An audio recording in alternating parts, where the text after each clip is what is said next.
Hello guys, here's another adulting video. Adulting kasi pangpaluto sa kitchen. So as you know, I'm a fan of Nutri-Cook. So yung unang purchase ko is the pressure cooker. Ngayon naman guys is egg cooker, egg boiler. Actually nag-sale siya 99 dirhams, dalawa na. So guys, if you remember last time, sabi ko talaga I'm a fan. So naka-free pa ako ng tong. I'm a fan of Nutri-Cook. Just because super quality, it's an investment yung mga items nila. So nag-transfer ako ng dito sa Dubai, sa malit ng space.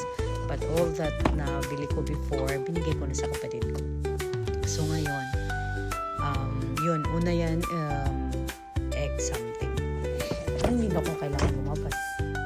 Iyan na lang, electric na lang. Diba? So yun, 49 na lang siya, parang ganun. Kasi 99 dirham. Siguro yung isa, iuwi ko.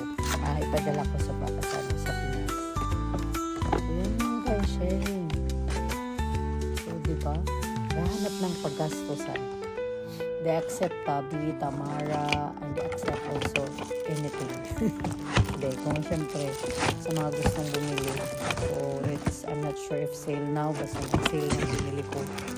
Normal is 69 dirhams baka. Ano ba yan? Ang gulo ng anak is cute. Hindi ko siya masyadong mapakita sa inyo. It's a very gulo-gulo. Next time, try kong i-videohan.